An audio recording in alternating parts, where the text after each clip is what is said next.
Hi, I'm Saoirse Ronan and I play Jo March. Hi, I'm Timothée and I play Laurie. Hey, I'm Laura and I play Marmee. And I'm Greta, and I wrote the screenplay, and I directed this movie, and this is Notes on a Scene. Sit down, Laurie. Latin is a privilege. Please, you have to learn this. I can't afford to lose this position. Just return to the Cicero. There's a girl out there. No, there is not. Yes, Mr. Brooke, there's a girl. No, there is not.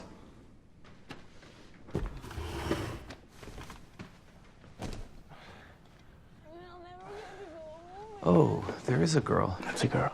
So this is in Theodore Lawrence, Laurie Lawrence's house with his tutor, John Brooke, and Timothée came up with this idea that he would be standing on a chair, and it was a good idea. It was funny. We wanted the Lawrence house to be very, like, grand and masculine and not cozy. But it was actually an interesting thing because the way that we structure the movie, we start in adulthood, and that's one timeline, and childhood is another timeline.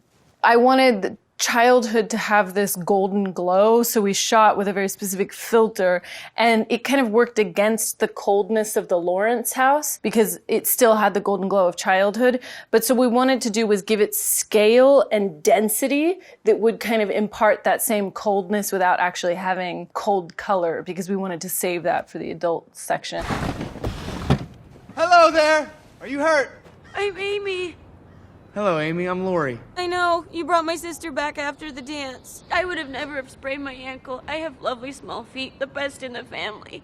But I can never go home again because I'm in such trouble. Look! Mr. Davis hit me.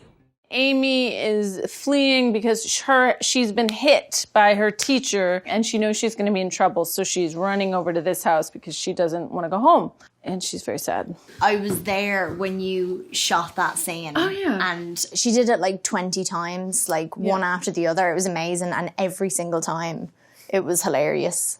And she just like made it bigger and bigger every single time. Yeah, I like in actors in general, and Florence in particular, I like actors who can go almost too big. Yeah. I find it really fun because I find then I want the thing either right before or right after the one that's pushed too far, but you kind of have to fling that way to get the thing that's interesting.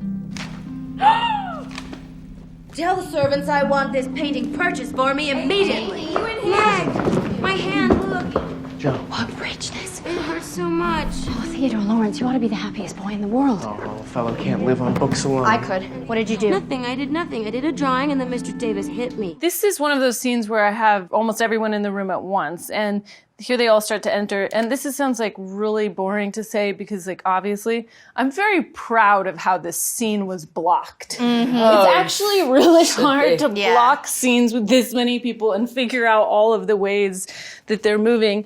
And I could only do it because they memorized their lines so precisely that it was one of those scenes that was like a hot potato handoff. Mm-hmm. We rehearsed all of these like overlapping scenes a lot in rehearsals, but then also with this one in particular, I remember it was a new location for all of us. Mm-hmm. We were used to being in the March house, which was smaller, and we kind of knew our way around it.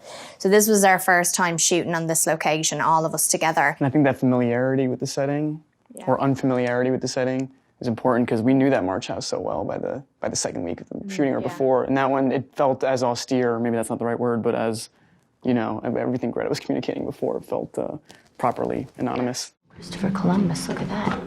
It's my grandfather. Are you scared of him? No, I'm not scared of anyone. He looks stern, but my grandfather was much more handsome. Joe, we do not compare grandfathers. Laura enters just there and has her line just there, and it was this timing of getting everyone to kind of be exactly where we needed them to be.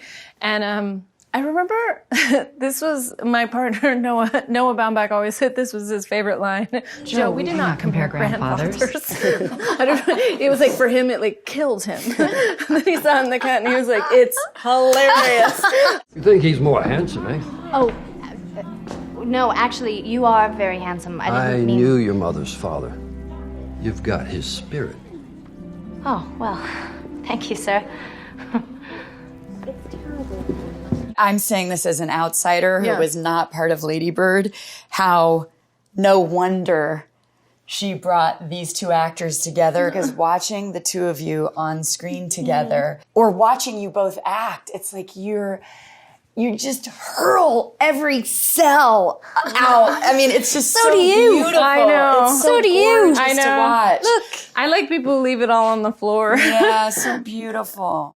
You are not to attend that school anymore. Good, that man has always been an idiot. Joe will teach you. Me? I already teach Beth. You're a good teacher. Yes, women being taught at home is much more proper, I believe. Only because the schools for women are so poor. Indeed. Quite right. I wish all the girls would leave his horrible school and that he would die. Amy, you did wrong, and there will be consequences. I didn't. I didn't even do anything. I just did a drawing. Oh, thank you so much for taking care of our Amy. Yes, of course. Don't wish death on girls have a way of getting into mischief. Well, so do I. Well, then you'll run over and we'll take care of you. Please, and come over whenever you'd like. Invite your sister Beth as well. We blocked it and rehearsed it sort of like a dance for, I would say, like an hour on and off. Yeah.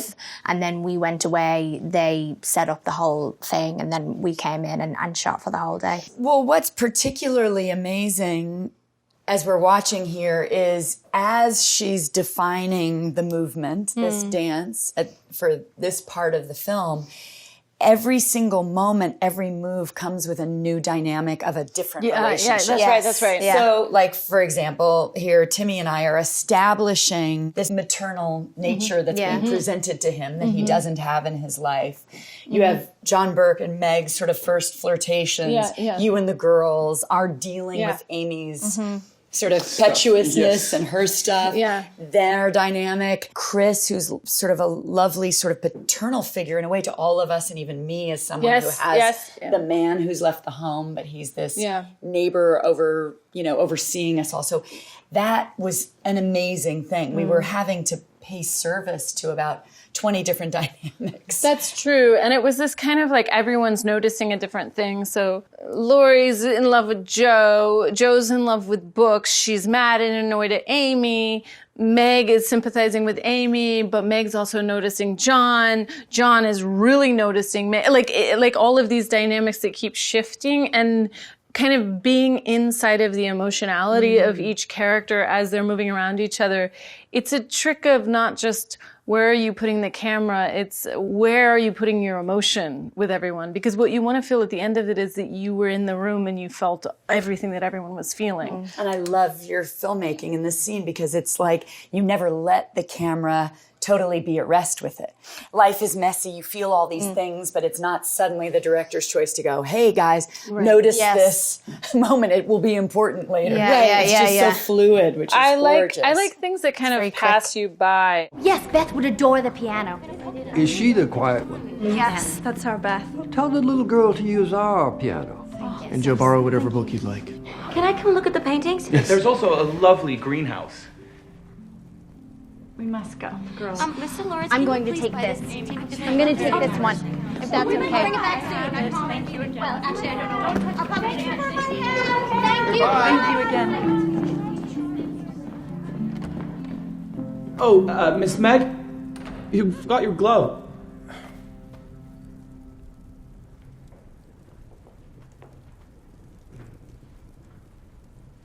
Well, back to work. So this dynamic of this whirlwind of people coming into the house and this excitement, and then they're leaving and they're talking the entire way out. What's happening in the end is just these men standing around. That's like my experience of my father and brother. It's just my mom and my sister and I leave and they're like, whoop. And I love that about them. And right after that, Timothée, you do something that I couldn't put on screen. Really? Yeah. The minute I cut off, like literally to the frame, right after that, you go, what?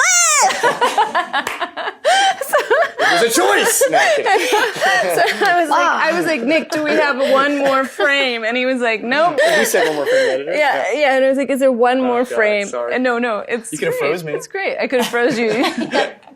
Correct me if I'm mistaken. This is the vest that's like the one I wear the most. This is the one you wear the most. We have a bunch of vests that actually Saoirse ends up wearing at different points. They end up switching vests the whole movie because they were, their androgynous other half, which is something that Jacqueline invented with the two of them. And then you would always take your jackets off because you liked your billowy sleeves. Yeah. I'm not sure why. You didn't want to be encumbered by a jacket. The costume designer, Jacqueline Dern, she's an incredible costume designer. And I don't know, I find that you work with somebody who's an excellent head of a department in movies, or I guess just in life, and then you realize like how good people can be at that job, kind of thing, and egoless. She's a very emotional costume designer. She always comes at it from an emotional angle, and I've been working with her since I was like 12. That's right. Oh, really? That's true. Yeah. She did On Atonement and Hannah. Yeah. I know this. And for me, it was very helpful to know that like the other girls had to wear a corset and I didn't. And Joe like chooses not to wear a hoop or sometimes even an underskirt. And so with the result, she just had this like freedom of movement and fluidity, and I could, walk like a boy, and I could slouch, and I could, do the Laura Dern hand move. So yeah, it all helped. Colour is always something that's very important. Like everybody has their colour. Amy has her blue skirt, which is her color. Saoirse, as Joe, has this red cape, and Emma, as Meg, always has green, and they have these specific colors. And this is hyper nerdy, but this green scarf that Emma's wearing, I remember the first time Jacqueline showed it to me, and I thought, that is too bright. That feels like chartreuse. And she said, no. In the 1850s, they just figured out how to dye fabrics really outrageous colors. And we think of the past as being monochromatic because all of the photographs are sepia, but actually they were dyeing their ball gowns like bright orange or bright yellow and bright, like these really bright electric colors. And so this woven scarf, which she had made, is actually with the dye that they would have had at the time. And then the other beautiful thing that I'm going to point out is Laura's colors, which is a little dimmer here, but all of Laura's costumes weave the colors of the four girls in her costumes, because she is all of them in one, and different parts of her spirit went into each girl. And the same was true of her hair, that she had little pieces of each of them in her hair. And it was just those kinds of details of character that, to me, it's like what helps me believe in this world that we're making. And also, I make movies that I hope some nerdy lady will watch it 20 times and pick up on all this stuff, and I want them to have lots of goodies. Anyway, I tried to keep things together as much as possible, but there was no way with the schedule, we were doing 4 seasons, 10 years, 8 plot lines, and there was no way to keep all of those in order. We did shoot the end at the end. On schedule. On schedule. Mm-hmm. No reshoots. But they had to keep all of these things in their mind, so they always had to know where they were, because we were flipping back and forth much more. I wish it was the 70s when we could just be like, see you in springtime. Yeah. I'm just going to go to Big Sur and work on my pottery. Wait, who inspired that? It's Richard Burton. Okay. There's like a weird... Really? Yeah, there's like You did pottery? There's a Richard Burton, Elizabeth Taylor documentary about that movie they did in Big Sur. And he's like, you just drink a jug of wine and work on your pottery. Anyway. That is you. I think we should start. I just pictured like Ghost, like the scene from Ghost and Richard Burton's just... And you could just see Elizabeth Taylor like, Richard! That's where it came from. Could we do the scene from Richard, you Ghost? bastard. Well, back to work.